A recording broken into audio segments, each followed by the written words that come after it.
Hey everybody, I wanted to do a quick video of what I picked up over the last couple weeks. It's going to be a pretty short one. I've only got about 7 records here, but we'll start here. The first couple are going to be from what I got last night. Went to the record store. The first one is the Shins debut album. Move here, get out of the shine. I had this back when it came out on CD, and I had since sold it. But anyway, I would say this is probably one of my favorite records or releases from the last 10 years or so, and so I'm just so happy to get it back into my collection. I don't know what I was thinking. I mean, I think I've said it a few times already that I've thinned out my CD collection, but this one is just really cheap. Some of these reissues from bands from the last 15, 20 years aren't that expensive. I don't know if it's the labels, if it's Sub Pop or certain labels, but this one was only about $11, so it was a nice pickup.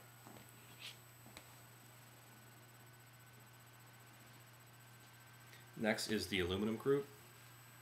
I've heard them a few times. I figured I'd take a flyer on this. I think I got it for $5, so it's kind of in the 90s indie pop kind of vein. I'm not entirely sure how I can explain it exactly, but so I'm just figuring I'd give it a shot.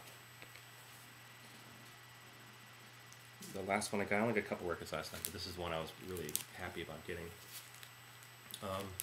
This is Palace / Will Oldham. If you're not familiar with Will Oldham, I don't know, I'm going to rattle them off right now, but he's got about, I don't know, 4 or 5 different monikers that he goes by, including his own name. I had this one back on, I bought this in CD back when it came out. I think it was 96 or so. And I played it all the time. It was one of my favorite releases at the time, and yeah, I would recommend it for people who like the folkier Neil Young stuff. It's got more of a 90s, I guess you know, I kind of hate the term in a way, but it's sort of the slacker rock stuff where it's a little bit sloppy, which I guess makes sense. Jason Lowenstein plays drums on it from Sebadoh, so it's got that kind of, it's a little bit lo-fi too, so just think of Neil Young but with a 90s slacker rock aesthetic.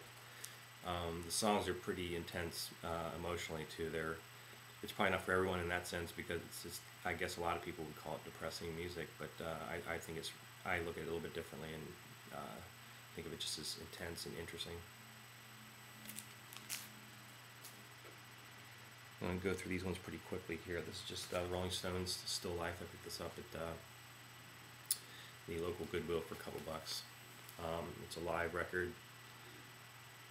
I want to say I've heard that it's kind of gotten lukewarm reviews when it came out, so I'm not expecting a whole lot, but for $2, can't go wrong really. Plus, I want to start adding to my Rolling Stones collection. Jackson Browne's For Every Man. I don't even know if I know anything off of this,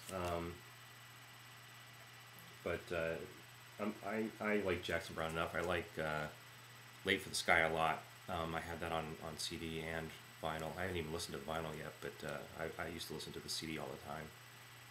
So, next one is John Coltrane, The Last Train, Prestige. It's a reissue from a 1958 release. It's since it's from that era,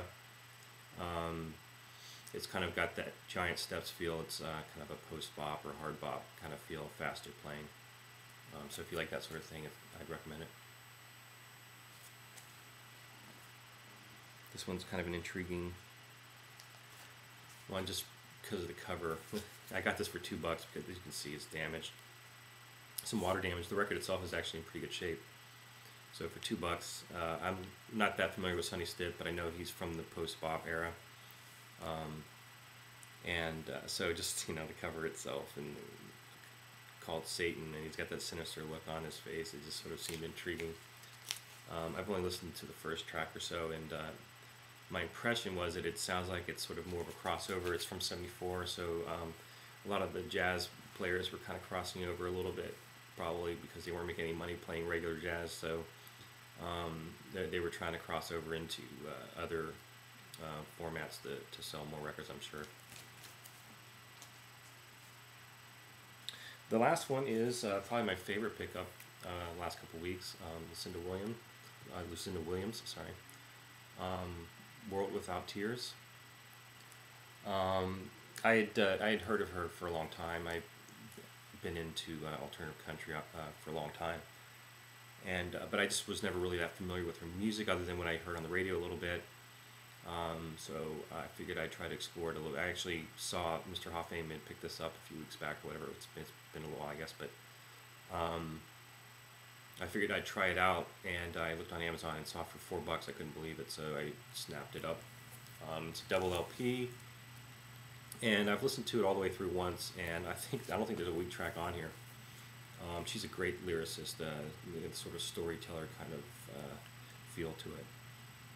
She also, I think they're all her own songs, except for the last song on side 4 is a Tom Waits song. It's "Hang Down Your Head," and she does a nice version of that as well.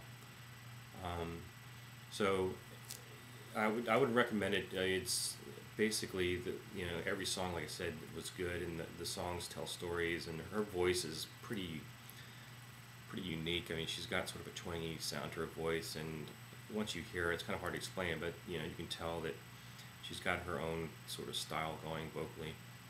And I remember this gotten a lot of praise when it came out, and now I know why. So happy I got that. So anyway, that's it for now. I don't know when I'll do my next video, but I'd like to do something pretty soon. What I might do is just kind of go through what I have in my collection and just kind of pick out some themes or something and start showing off some of what I have. See you next time.